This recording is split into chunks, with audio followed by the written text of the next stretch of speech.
The Whistler.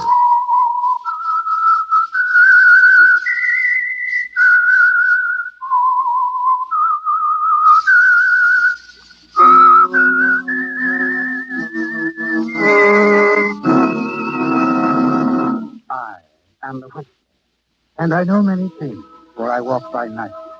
I know many strange tales, hidden in the hearts of men and women who have stepped into the shadows. Yes, I know the nameless terrors of which they dare not speak. Tonight, transcribed, it's The Whistler's strange story, Lady in Waiting.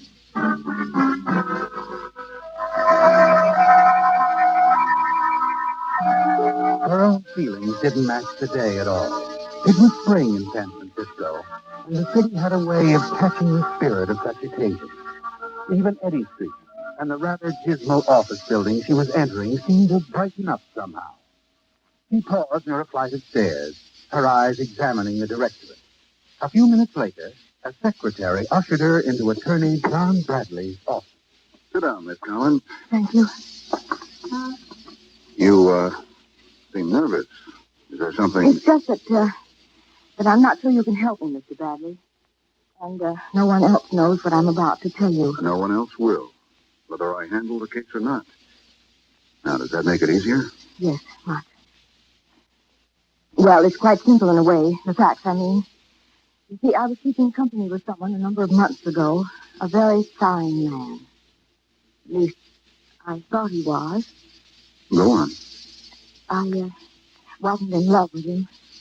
But he was kind, thoughtful, and very much in love with me. I only tell you that so you'll understand. I do understand. Anyway, he wanted me to marry him. He said we'd go away, travel around the world for a few years. He kept talking about that. I'm afraid that waiting for me to give him an answer is what kept him here. Well, the case isn't too unusual yet, Miss Collins. I haven't told you his name. It was Frank Hardison. Hardison? Not the one who... Yes.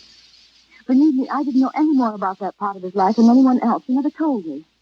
And to meet him, Mr. Bradley, you'd never guess. He was a perfect gentleman. I'd never met He got anyone. 20 years, didn't he? Yes. I remember reading about it. Quite a list of charges. You doubt his guilt, is that it? Want me to... No, Mr. Bradley, that isn't it. Then? Well, every month, in the mailbox at my apartment, I find an envelope filled with currency, large bills. That's a problem. You don't understand. I know that somehow Frank's sending that money. I want it to stop. I haven't touched a cent of it. I don't want to. But I thought if a lawyer talked to him, explained to Frank that he's really doing more harm than good. You see, I have a very responsible position, Mr. Bradley. It's the people I work with ever so... Of course. Now, why don't you go home and forget it, Miss Collins? I'll handle it.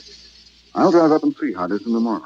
Thank you. When will I know? I'll be terribly anxious. Could you meet me here about, say, 4 o'clock?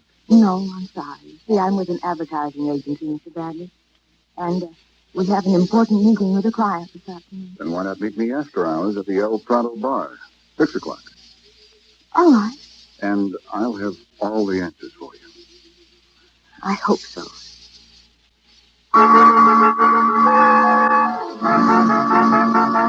It's easier now, isn't it, Dick?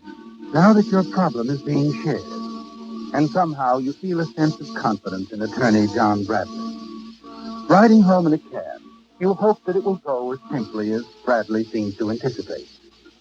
In front of the Rexford Arms, you're suddenly aware that the cab is stopped, that the doorman is smiling at you, waiting for you to step out. You with us, Miss Jean? What? Oh, I'm sorry, Dan. Dreaming again. Here you are, driver. Fine spring day like this, ma'am. You should leave that desk of yours, get outside, go for a walk through Golden Gate Park.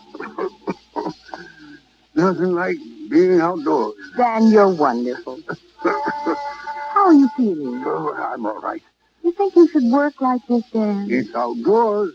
Doctor says that's where I gotta be. All right. Just worried about you. There should be more like you, Miss Jean.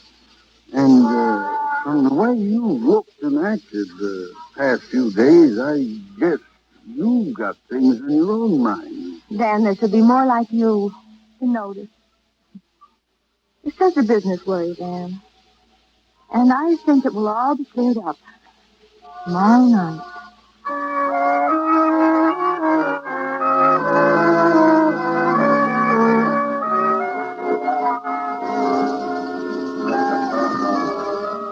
A toast to Miss Collins, to no more worries and an uninhibited future. Oh, Mr. Bradley, I'm so glad it went that way. Hey, you're not drinking. Oh, I really don't feel like it. I'm just happy that Frank didn't give you any trouble, that he understood. Oh, he did, perfectly. And you're right. Hardison's a nice guy. But you still have a problem. Oh? Yourself. The way you've been brooding about all this. Can I help you forget it some way? How? No. Good start might be a steak dinner at Julius's castle. You can look down at the city and tell her that Jean Collins isn't going to worry anymore about anything. Shouldn't. You should. You can even pay for it if you like. I'll be your first charity. What do you mean? All that money that's accumulated, Hardison doesn't want it back. He hasn't much use for it. He suggests that you deduct my fee and give the rest to your favorite charity. Oh. And my fee includes a steak dinner. Fair enough? Then I'll drive you straight home. All right. Fair enough, Mr. Bradley.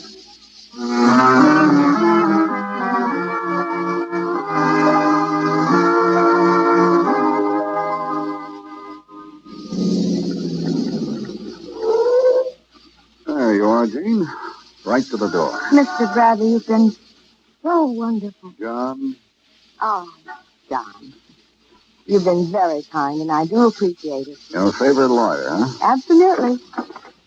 Will I see you soon? Oh, well, I don't know. Jean, Yes. get in trouble again right away, will you? I'll handle it. Idiot. Good night. I'll call you. Good night.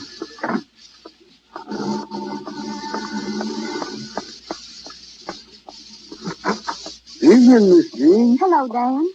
Well, the spring days kept alive into the night. You're happy, Miss Jean. Yes. Good night, Dan. Good night. Dan? Yes.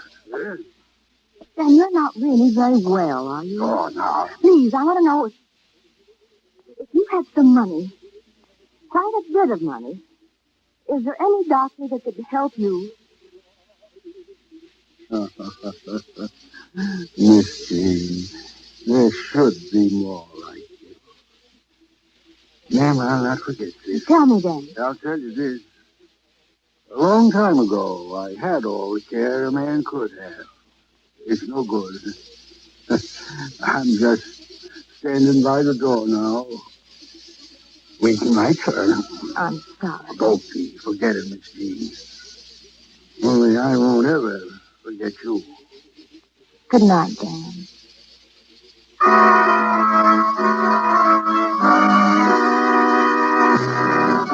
Dan Price, isn't it? The spring day has kept alive into the night. You see a great deal of John Bradley in the days that follow. Evenings at the theater, dining and dancing at the Smart Club. And you find yourself becoming extremely fond of him. You look forward to each meeting with increasing interest. Then one evening you say goodnight to John in the lobby of your apartment building. You go upstairs. And as you're about to open your apartment door... Just a minute, Jean. I'm going in with you. Here. Inside. I'm Frankie's old partner, Jean. I don't like the way he's running our business, so I'm changing things a little. First, get your checkbook. Write out the full amount of Frankie's donation. But you can't ask me. I'm not asking, I'm telling you. I'll tell you something else. You better forget your boyfriend. Mr. Bradley. John. He's out. Cross off your book.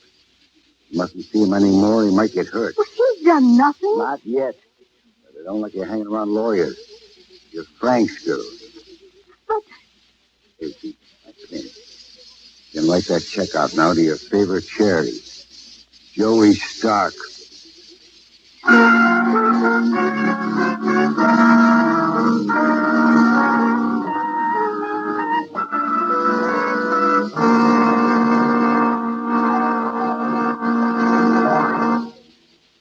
In just a minute, The Whistler will continue tonight's story. And now, back to The Whistler.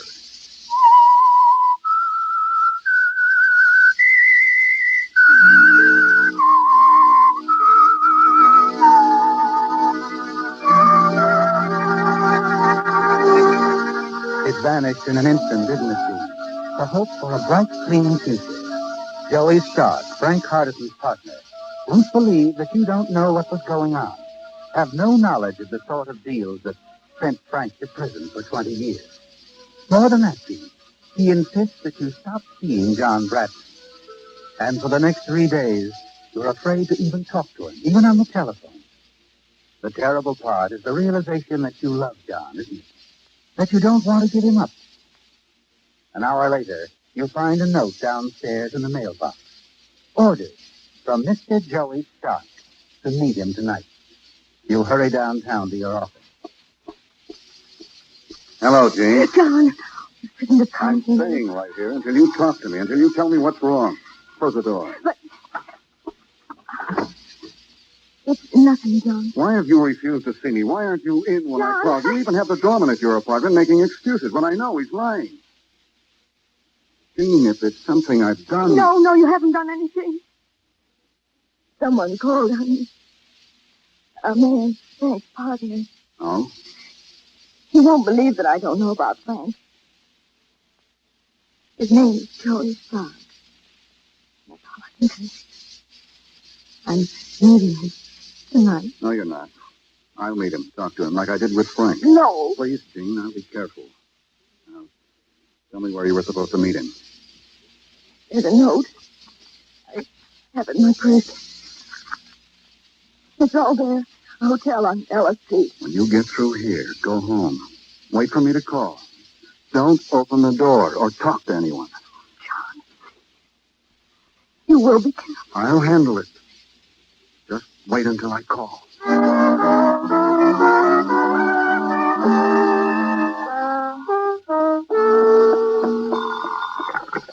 Yes, Jane, John?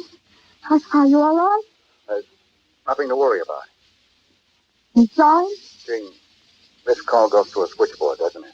Yes. They better not talk anymore. I'll come by in the morning before you go to work. In the meantime, Yes. no matter what you might hear, remember, there's nothing to worry about. Nothing at all.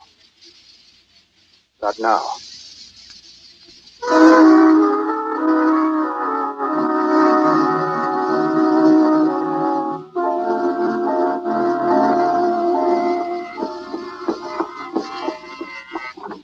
John, I've been so anxious. Who are you? Lieutenant Williams, homicide.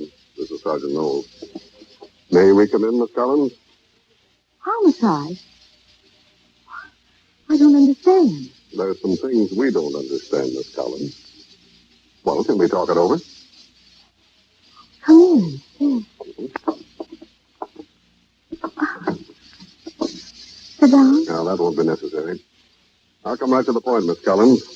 Tell me, is this your check? Oh, yes. Yes, it is. Where did you get it? We found it on the body of a man tentatively identified as Joey Stark. The body? That's right. He was found late last night. Brought into the morgue. Took us a little while to look you up, but naturally we're interested in learning the connection between you and this man. Now, this check, it's for quite a sum. Please, I don't know anything about it. Of course, I wrote the check, but... But what? Did you go to this man's hotel at any time last night? No, Didn't leave your apartment here, I suppose. I didn't go there, I tell you. I was supposed to, but... something happened, changed my mind. Mm-hmm. Oh, no. Get that doorman and bring him up here. We'll see if he's got a memory. Now, Miss Collins, why don't you tell me what this is all about? Blackmail setup? No. I tell you, I don't... Well, expecting someone? No. Whoever it is, I'll send them away. No, I wouldn't do that, Miss Collins. We'll both see who it is. He's quite insistent. All right, go ahead, open the door. I can't see you now. You can drive me to the office some other time. Well, Johnny Bradley. Lieutenant Williams, what are you doing? Well, you lost little time in calling a lawyer, Miss Collins. And a good one, too. We'll come with this boy. Oh, come in. Gene, how long have you been here? What have you told me? Oh, I work fast, Bradley. You know that. You told me all I want to know. Namely, that this is her check. Check?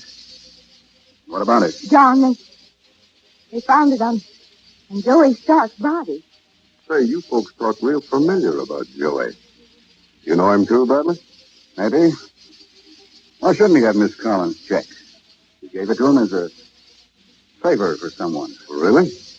Who? What difference does it make? None. If she didn't leave this apartment last night. And we'll know that in a minute. Oh, bring him right in, Noel. What is all this? Miss Jean, is there something? I'll ask the questions, if you don't mind, Dan. You see, we're trying to find out if Miss Collins went to a certain address last night. Now, it's to her advantage for you to tell the truth. Doesn't it? Did you notice her leave the building around 9 o'clock, like she says? I'm asking him, Miss Collins. Well, Dan, did she? Miss Collins never left the building at all last night. I worked very late. I had seen her. Mm-hmm. Well, Miss Collins, if I don't doubt you and your witness, I think a jury might. What do you mean? Dan Rogers here. I have a very good memory. Now, let me see. Convicted of perjury in 1929, weren't you, Dan? What? Mm-hmm. Paroled for good behavior. Brought back on the same charge in 1932. Served 5 years. Yes, a nice, reliable witness. All right. So what are you going to do? Same thing you do in my position, Bradley. I'm arresting your client, Miss Collins, on suspicion of murder. You've got your murderer, Williams. But it isn't Miss Collins. I did it. What? You heard me. I did it. I killed him. Well, if you don't believe me, pick up the cab driver who drove me over there last night. You mean out of all the cabs in San Francisco, you His number is 4211. I made a note of it. Get him. He'll remember me. We had trouble finding the address. You know what this means, Bradley? Yeah. I know what it means.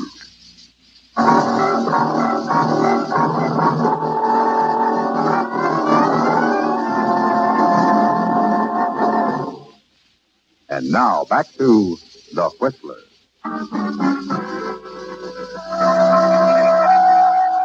It happened, hasn't it, Gene? All that you feared from that very first day when you decided that someone might be able to help you in your problem with Frank Hardison. It's clear, isn't it? John Bradley murdered Stark for you. Confessed to Lieutenant Williams to save him. And now a cab driver is about to prove John's story. Yep. I drove him to the hotel about 9 p.m. That's right. Oh, John, why didn't you let Did you me wait stay? while he went up to Stark's room, driver? No, he went up, though. Saw him walk through the lobby and start up the stairs. Picked up another fare and drove off. I see. Well, that all, Lieutenant? Yeah, you can go. Oh, you too, Dan. Hey, wait a minute. What's the matter? My other fare. Who's this man? Dan? Sure, the old guy here. He come walking out of the hotel as Mr. Bradley went in. Asked him. So that's it, Bradley. Stark was dead when you got there, wasn't he? You lied because you thought that Miss Collins had killed him. Dan. You killed him. But why? Wait a minute, Gene. You shouldn't talk in front of the police. Dan, let me... Don't worry about it, son. If they put me on trial, the jury better not stay out too long. Miss Jean, it wasn't just for you. It was for Frank, too. Frank? Frank Hardison put me on that door downstairs the day you moved in here. I left the envelopes and stopped leaving them. Whatever Frank said. Dan, you once said that someone else paid for medical expenses for you. Was it Frank? Yes. Miss Jean. So, nice one, you. This Joey Stark was no friend of Frank's. He was just a cheap hoodlum blackmailing Miss Jean. But, Dan, to kill a man just to pay back a... It wasn't only that, Mr. Bradley. The lieutenant here will be able to show you when he checks on all those aliases of mine. He'll find one of them was Hardison. Hardison? You see, Frank Hardison is my boy.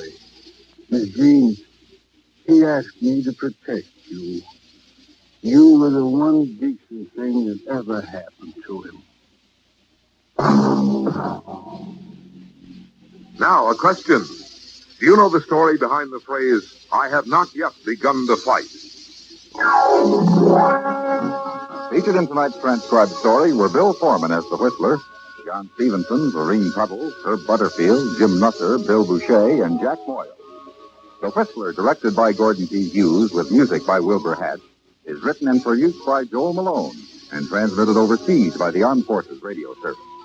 The Whistler was entirely fictional, and all characters portrayed on The Whistler are also fictional. Any similarities of names or resemblances to persons, living or dead, is purely coincidental. This is George Wolfe speaking and reminding you to listen again next week for another strange tale by The Whistler.